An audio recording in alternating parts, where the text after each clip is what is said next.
করিনি। আমি আপনাদের সতর্ক করে দিচ্ছি,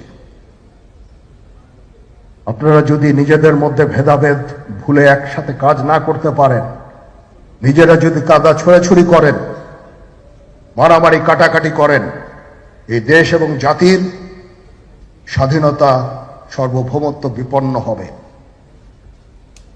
আমি আজকে বলে দিলাম, নাইলে আপনারা বলবেন যে আমি আপনাদের সতর্ক করিনি। আমি সতর্ক করে দিচ্ছি আপনাদের। আমার অন্য কোনো আকাঙ্ক্ষা নাই, আমার একটাই আকাঙ্ক্ষা, দেশ এবং জাতিটাকে একটা সুন্দর জায়গায় রেখে ছুটি করা। I had enough. Was last 7-8 months I had enough. আমি চাই দেশ এবং জাতিকে একটা সুন্দর জায়গায় রেখে আমরা সেনানিবাসে ফেরত আসব। আরেকটা জরুরি বিষয় যেটা আমি ভাবলাম যে আপনাদের সাথে আমি শেয়ার করি, দেশের এই আইন শৃঙ্খলা পরিস্থিতি খারাপের পিছনে কিছু কারণ আছে। প্রথম কারণটা হচ্ছে যে আমরা নিজেরা হানাহানির মধ্যে ব্যস্ত, একজন আরেকজনের বিরুদ্ধে বিষোদ্গারে ব্যস্ত। এটা একটা চমৎকার সুযোগ অপরাধীদের জন্য। যেহেতু আমরা একটা অরাজক পরিস্থিতির মধ্যে বিরাজ করছি, তারা খুব ভালোভাবেই জানে যে এই সময়ে যদি এই সমস্ত অপরাধ করা যায় তাহলে এখান থেকে পরিত্রাণ পাওয়া সম্ভব। সেই কারণে এই অপরাধগুলো হচ্ছে। আমরা যদি সংগঠিত থাকি, একত্রিত থাকি, তাহলে অবশ্যই এটা সম্মিলিতভাবে মোকাবেলা করা সম্ভব হবে। Police, RAB, BGB, DGFI, NSI এগুলো দেশের জন্য অত্যন্ত গুরুত্বপূর্ণ কাজ করেছে অতীতে। খারাপ কাজের সাথে অসংখ্য ভালো কাজ করেছে।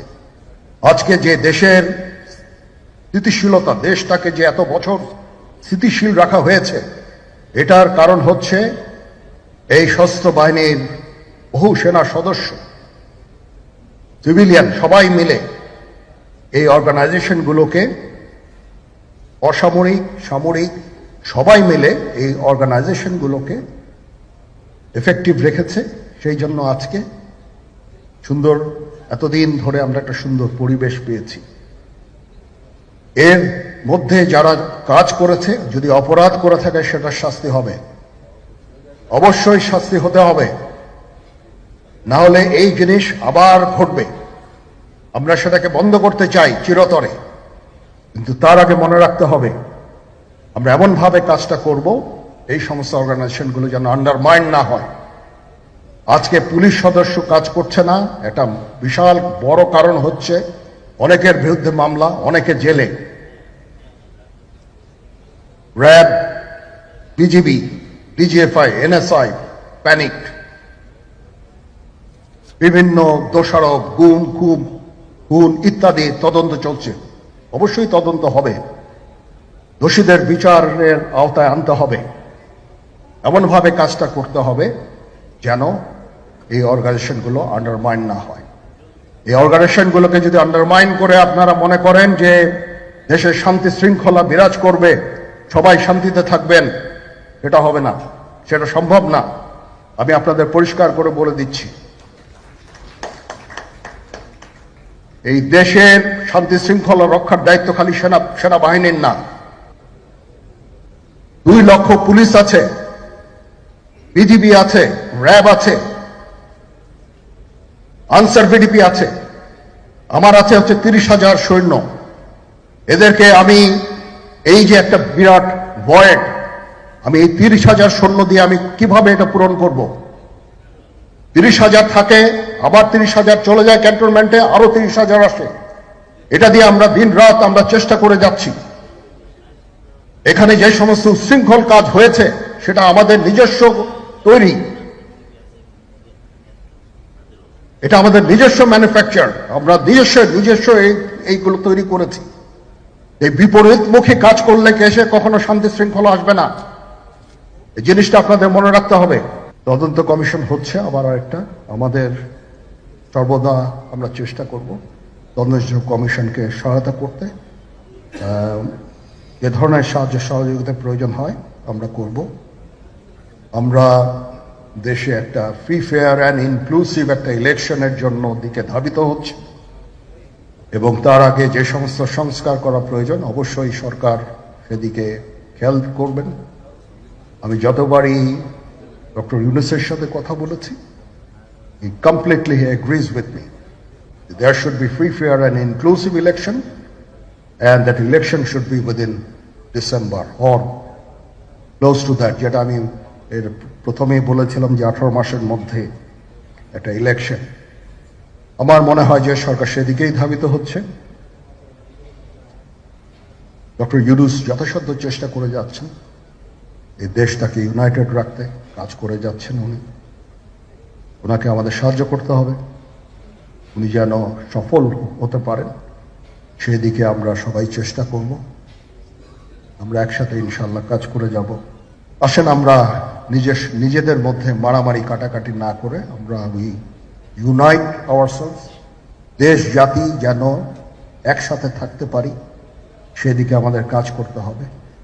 আমাদের মধ্যে মতের বিরোধ থাকতে পারে, চিন্তা চেতনার বিরোধ থাকতে পারে, কিন্তু দিন শেষে যেন আমরা সবাই দেশ এবং জাতির দিকে খেয়াল করে আমরা যেন এক থাকতে পারি। তাহলে এই দেশটা উন্নত হবে, এই দেশটা সঠিক পথে পরিচালিত হবে। না হলে আমরা আরো সমস্যার মধ্যে পড়তে যাব। বিশ্বাস করেন, we don't want to head ওইদিকে আমরা যেতে চাই না। আমি আপনাদের সতর্ক করে দিচ্ছি, পরে বলবেন যে আমি সতর্ক করিনি। আমি আপনাদের সতর্ক করে দিচ্ছি,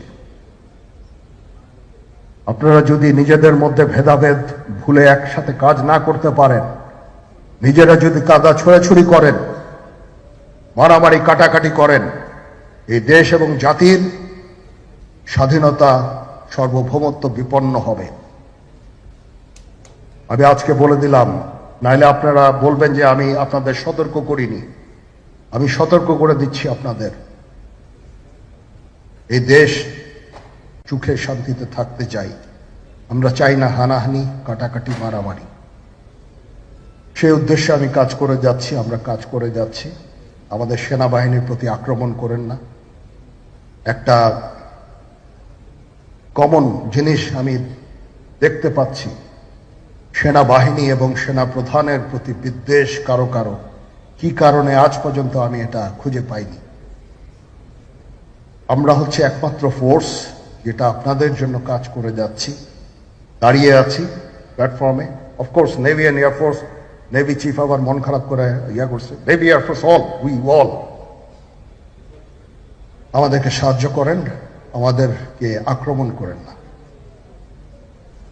আমাদেরকে অনুপ্রাণিত করেন, আমাদেরকে উপদেশ দেন। কোনো একটা সমস্যা হয়ে গেলে আমি যেন নুরুদ্দিন স্যারের স্বর্ণপন্ন হই এবং উনি আমাকে উপদেশ দেন, সিনিয়র জেনারেলরা আমাকে উপদেশ দেন, আমি সবার কাছে স্বর্ণপন্ন হই।